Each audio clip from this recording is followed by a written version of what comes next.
Guys आज की जो हमारी वीडियो है ना बेसिकली वो ना हमारे लिए बहुत ही ज़्यादा इम्पोर्टेंट हो जाती है। अब वो इम्पोर्टेंट क्यों होती है?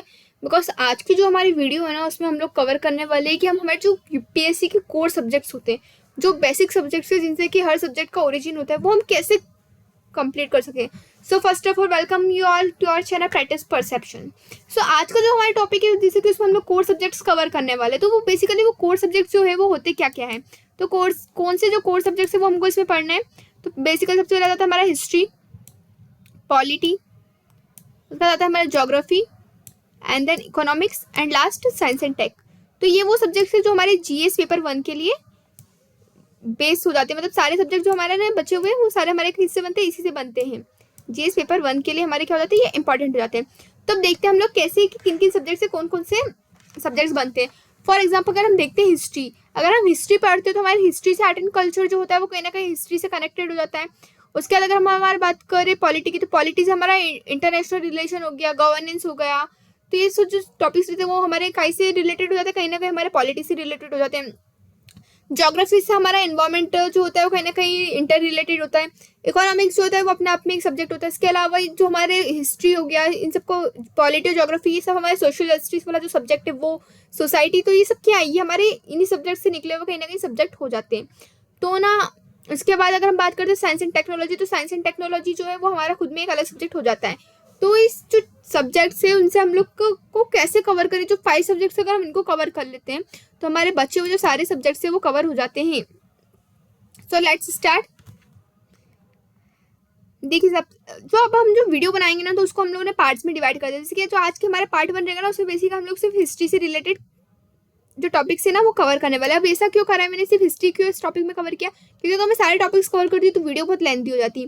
और जैसे कि आपको ना ये वीडियो देखने से पहले मेरी फर्स्ट वीडियो जरूर देख लेना, जिसमें कि मैंने बताया कि 3 मंथ स्ट्रेटेजी यूपीएससी प्रीलिम्स के लिए, कि कैसे अगर आप एक बिगनर है और आपके पास अभी आपको 2025 में ही प्रीलिम्स दे रहा है तो कैसे आप 3 मंथ्स में उसकी एक अच्छी तैयारी कर सकते हैं, कैसे खुद को प्रीलिम्स के लिए रेडी कर सकते हैं।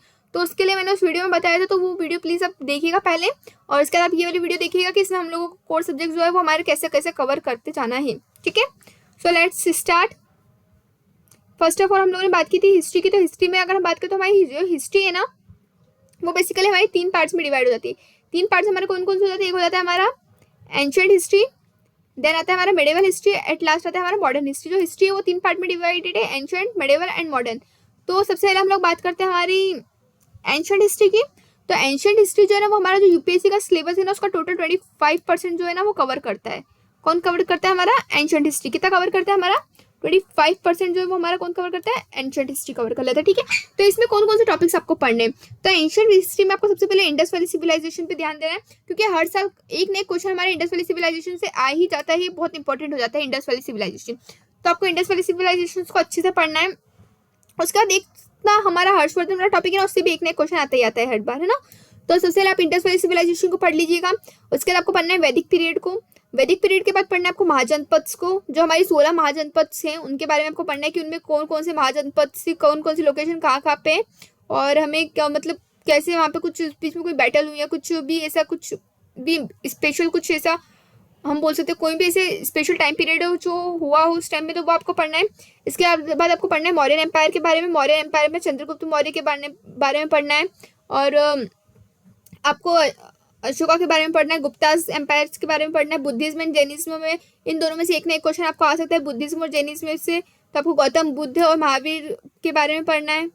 ठीक है, और इसके बाद हम आ जाते हैं हमारा हर्षवर्धन पढ़ना है। संगम एज आपको कवर करना है, संगम एज जो हमारी साउथ में। फिर इसके अलावा जो डायनेस्टीज थी लाइक सातवाहन, चेरास, चोलास, पांड्यास, इनके बारे में पढ़ना है आपको। जैसे कि अगर हम देखें कंटेम्प्रेरी, तो जैसे कि हमारे इंडिया का मैप है,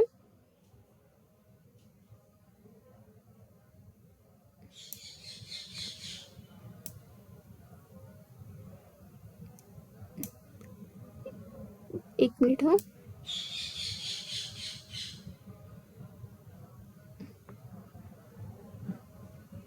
मान लीजिए हमारे इंडिया का मैप है, तो हमारे नॉर्थ इंडिया में तो हमारे महाजनपद वगैरह सब चल रहे थे इधर नॉर्थ वगैरह में। तो बट ये जो हमारे साउथ है ना, यहाँ पे भी कुछ डायनेस्टीज थी, लाइक हो गई हमारी चोरास, चेलास, पांड्यास। तो इन डायनेस्टीज के बारे में आपको पढ़ना है, इनमें से भी क्वेश्चन आ सकते हैं। कौन सा राजा ने कब कौन सी लड़ाई हुई थी, कौन सा बैटल हुआ था, वो आपको इस बारे में पढ़ना है। लाइक गौतम बुद्ध के वो सॉरी अशोका के टाइम पे जो हमारा बैटल हुआ था कलिंगा का वॉर, तो उससे क्या अफेक्ट हुआ था गौतम बुद्ध उसके बाद सॉरी अशोका जो था उसने मतलब बैटल ऑफ कलिंगा हुआ था, तो उसमें बहुत से लोगों की जब बहुत सारे उसने ब्लड शेड दिखा था, तो उसने क्या किया था, बुद्धिज्म को अपना लिया था। फिर बुद्धिज्म को अपनाने के बाद उसने कौन सी काउंसिल्स कराई थी, जैसे कि अशोका के टाइम पे कौन से नंबर की काउंसिल हुई थी, तो ये आपको इसमें से पढ़ना रहता है। और आपको बताना है कि जिसके जैनिज्म और बुद्धिज्म में कब कब कौन कौन सी काउंसिल किस किसने ली है। इसके अलावा जो हमारे महावीर जैन थे, गौतम बुद्धा थे, तो इन लोगों को कब आप अपनी भाषा में पीस कब हुआ था, मतलब कब वो उनको उनका पीस मिल गया था, कब उनको एनलाइटमेंट मिली थी। तो ये जो टॉपिक्स है ना, ये आपको इनमें से देखना रहता है। ठीक है, तो ये सब आपको इसमें क्या करना है, आपको इंडस वैली सिविलाइजेशन में पढ़ना है, मतलब इंडस वैली सिविलाइजेशन में इनडायरेक्टली आपको इतने टॉपिक्स पढ़ने हैं। ठीक है, तो हम यहाँ तो इनके लिए आप क्या क्या रेफर कर सकते हो, तो आप लोग चाहें तो एनसीईआरटीज यूज़ कर लीजिए। एनसीईआरटीज का एक बार मैराथन आप यूट्यूब से देख सकते हैं।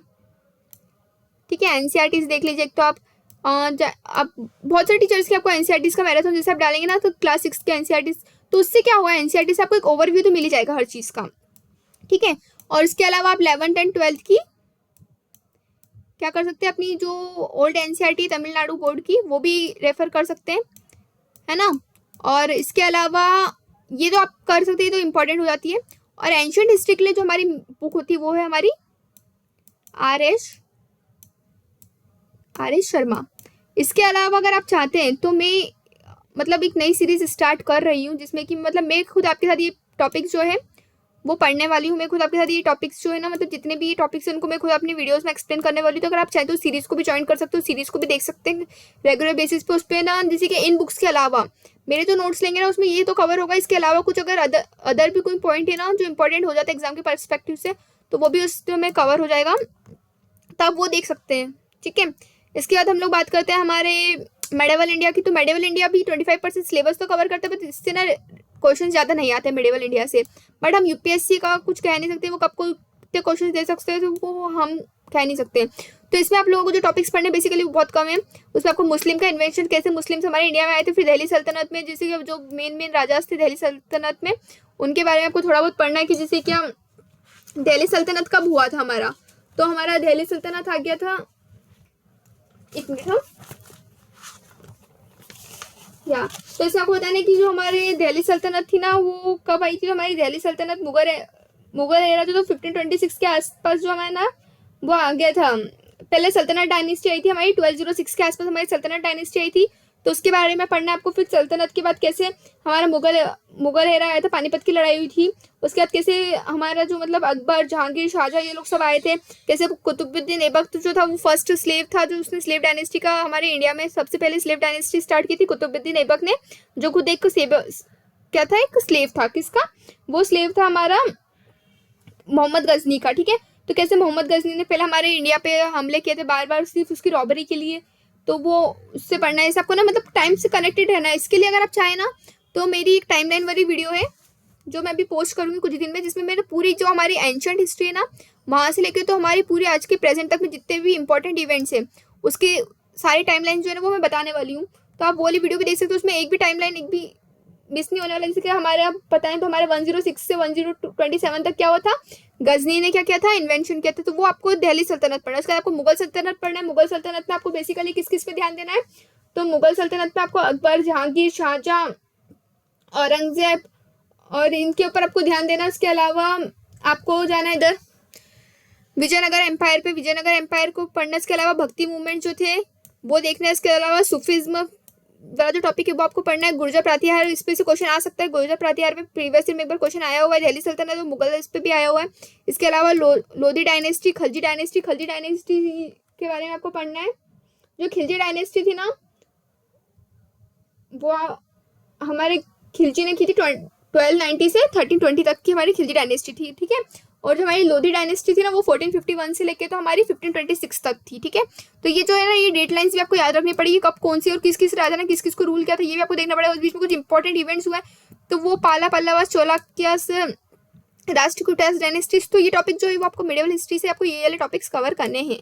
ये जो टॉपिक्स है वो आपको मेडिवल हिस्ट्री से, इससे होगा क्या कि आपने सिंपली एक टॉपिक डाल दीजिएगा यूट्यूब पे कि मुस्लिम इन्वेंशन, तो उससे फॉर यूपीएससी, तो आपको ना पूरा उसका एक ओवरव्यू मिल जाएगा। बाकी मेरी वीडियोस तो रहेंगी, अगर आप चाहें तो उसमें से बिल्कुल कवर कर सकते हैं। चैनल को सब्सक्राइब करिए ताकि आपको रेगुलर बेसिस पे कुछ भी नई वीडियो आती है तो उसके अपडेट्स मिलते रहें। उसके बाद हमारे लास्ट आ जाता है हमारा मॉडर्न हिस्ट्री। तो मॉडर्न हिस्ट्री जो यूपीएससी का 50% सिलेबस कवर करता है उसका सबसे ज़्यादा वेटेज भी रहता है। तो मॉडर्न हिस्ट्री का वेटेज ज़्यादा रहता है हमारे पूरे हिस्ट्री में। तो बेसिकली ऑब्वियसली बात है इसका कोर्स भी ज़्यादा रहेगा, तो इसमें आपको क्या क्या टॉपिक्स पढ़ने। तो इसमें ना देखो टॉपिक्स आपको लग रहा होगा बहुत ज़्यादा टॉपिक्स लिखे नहीं, बट मैंने जो टॉपिक्स है ना उसके जो सब टॉपिक्स है ना उनको भी लिख के रखा हुआ है, ठीक है। तो इसमें आपको 1857 का रिवॉल्ट पढ़ना है, जिससे कि हमारा जो ब्रिटिशर्स थे उसका स्टेब्लिशमेंट हुआ था हमारे इंडिया में, इंडिया कंपनी का, कैसे हमारे उन्होंने हमारे इस पर रूल करना स्टार्ट किया था। उसके बाद ब्रिटिश का एक्सपांशन पढ़ना है, उसमें जो भी पॉलिसीज आती है, जो भी इसकी पॉलिसीज थी, लाइक हो गया हमारा बहुत सारी पॉलिसीज जो रेगुलेटिंग एक्ट हो गए, ये सारे जो एक्ट्स वगैरह वो आपको इसमें पढ़ने पड़ेंगे, तो उन पे ध्यान दे दीजिए। इसके अलावा जो भी हमारे रिलीजियस मूवमेंट हुए थे इस बीच में, जो ब्रिटिशर्स के अगेंस्ट हुए थे हमारे, उनको भी आपको पढ़ना है। लाइक बहुत सारे हमारे रिलीजियस जो मूवमेंट्स थे ना वो हुए थे इस टाइम पे, और उसमें आ जाता है हमारा आ जाता है एक संन्यास रिबेलियन हुआ था 1770 से 1777 तक। तो वो ईस्ट इंडिया कंपनी के अगेंस्ट किसने किया था, जो हमारे साधुस वगैरह थे, सन्यासी थे, उन्होंने किया था। इस रिवोल्ट में ना 150 से ज्यादा सन्यासी जो है वो मर गए थे, इसी वजह से रिवोल्ट ज्यादा चल नहीं पाए थे, क्योंकि लोगों ने ज्यादा इसको सपोर्ट नहीं कर पाए थे, इस लेवल पे वो मास लेवल पे वर्क नहीं किया था, इसलिए ये रिवोल्ट जो था कम हो गया था। तो इस टाइप से जो भी रिलीजियस मूवमेंट्स है ना वो आपको पढ़ने। इंडियन नेशनल कांग्रेस का एक मैंने बहुत ही प्यारा सा चार्ट बना के मैं आपको यूट्यूब पे डालूंगी, जिसमें हमारा पूरा जो भी अभी तक का इंडिपेंडेंस से लेके अभी तक का पूरा जो भी चार्ट रहेगा ना वो उस पूरी वीडियो में शो हो जाएगा स्टेप से, कि कैसे ब्रिटिशर्स ने क्या क्या वर्क किया था, कैसे कैसे हम लोगों ने क्या क्या मूवमेंट चलाए थे, और उसमें इंडियन नेशनल कांग्रेस का क्या रोल रहा था वो आपका पढ़ना है। इसके अलावा जो इकोनॉमिक इम्पैक्ट था हमारे ब्रिटिश रूल पे, ब्रिटिशर्स चले गए थे उसके बाद जो हमारे इकोनॉमिक इम्पैक्ट रहा था उसको पढ़ना है। गांधी का क्या रोल रहा था, गांधी के कौन कौन से मूवमेंट्स थे, उसको बहुत इंपॉर्टेंटली हर साल एक नया क्वेश्चन गांधी पे से आता ही आता है, तो वो आपको अच्छे से ध्यान रखना है। इंडियन नेशनल मूवमेंट्स कौन कौन सी थी वो आपको ध्यान रखना है। उसके अलावा कांग्रेस की वो बहुत से मॉडरेट जो फेज थी वो आपको ध्यान रखनी है। इसके अलावा रिवॉल्यूशनरी एक्टिविटीज कौन कौन सी रिवॉल्यूशनरी एक्टिविटीज हुई थी, जलियांवाला बाग के इंसिडेंट्स हो गए, बहुत सारे जो इंसिडेंट्स वगैरह वो पढ़ना है। इसके अलावा कॉन्स्टिट्यूशनल डेवलपमेंट जो हुआ था हमारे इंडिया में, कैसे हमारा कॉन्स्टिट्यूशन है वो बना था, और वो कॉन्स्टिट्यूशन बनाने में हमें क्या क्या प्रॉब्लम फेस करनी पड़ी थी, क्या क्या हुआ था, पार्टीशन ऑफ जो हमारा पाकिस्तान हुआ था, और इसके अलावा कॉन्स्टिट्यूशन कैसे बना था, कॉन्स्टिट्यूशन बनने में कितना टाइम लगा था, emergence of revolutionaries, British administration का क्या क्या इम्पैक्ट रहा, और जो भी इंपॉर्टेंट पर्सनैलिटीज है नेशनल मूवमेंट में उनके बारे में, लाइक जवाहरलाल नेहरू हो गए, गांधी हो गए, हमारे सुभाष चंद्र बोस हो गए, जैसे जो भी इंपॉर्टेंट नेशनल मूवमेंट में जो भी पर्सनैलिटीज थी उनको, पार्टीशन ऑफ बंगाल आपको पढ़ना है। इसके अलावा पीजेंट्स ट्राइबल और जो अदर मूवमेंट्स थे वो भी आपको पढ़ना है। क्विट इंडिया मूवमेंट जो ब्रिटिशर्स के खिलाफ चला था वो आपको पढ़ना है। उसके बाद rise of left groups in India, ये सिंपल जो टॉपिक्स है ना ये देखना बहुत छोटे छोटे टॉपिक्स है, तो इनको आपको पढ़ना है। इसके अलावा नेशनल स्टेट्स का राइज कैसे हुआ था, एक्ट्स और पॉलिसी जो भी ब्रिटिशर्स ने चलाई थी, ब्रिटिशर्स की जो भी एक्ट्स एंड पॉलिसीज थी वो आपको पढ़नी है। इसके अलावा आपको पढ़ना है कि सिग्निफिकेंट बैटल्स वगैरह कुछ भी उस टाइम पे हुई है, कुछ ट्रीटीज वगैरह हुई हो तो ट्रीटीज वगैरह पढ़ना है। एक उसके बाद आपको इंपॉर्टेंट डेट्स को मेमोराइज करना है।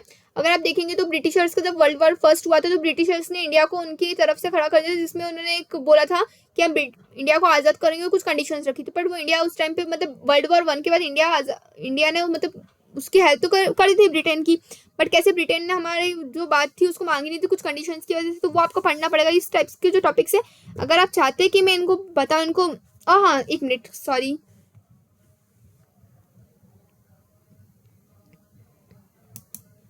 मिडेवल इंडिया के लिए आपको क्या पढ़ना है, तो मिडेवल इंडिया के लिए आपको चंद्रा की जो बुक आती है ना, सॉरी एक मिनट उसका गया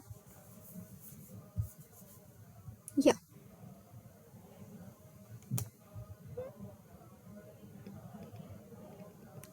चंद्र की जो बुक आती है ना, बीपी चंद्र करके नाम है उसका, तो वो वाली बुक आपको देखनी है। सतीश चंद्र, सॉरी, हाँ इस बुक का नाम है आपका सतीश चंद्र, तो आपको सतीश चंद्र देखनी पड़ेगी इसके लिए।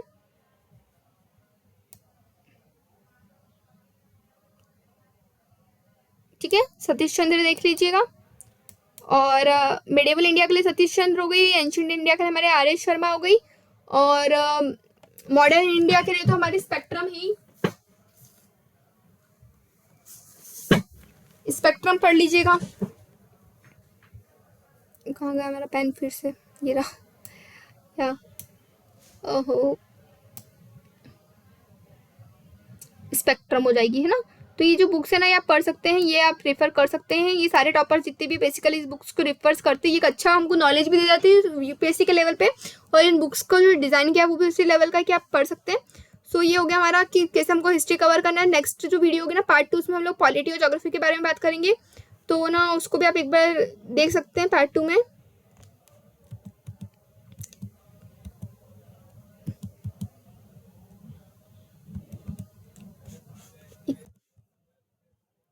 ये वीडियो ऑलरेडी 15 मिनट की हो चुकी है, इसलिए इस वीडियो को हम यहीं पे खत्म करते हैं। और गाइस पार्ट 2 को जरूर देखिएगा, क्योंकि उसमें हम लोग पॉलिटिक्स के रिगार्डिंग, ज्योग्राफी के रिगार्डिंग हम लोग इंपॉर्टेंट टॉपिक्स जो है वो देखने वाले हैं। तो आपको ये टॉपिक्स मतलब आपके लिए इनफ हो जाएंगे आपके यूपीएससी के प्रीलिम्स के लिए, क्योंकि ये जो टॉपिक्स है ना बेसिकली आपका पूरा लगभग सारा ही सिलेबस खत्म कवर कर लिया है।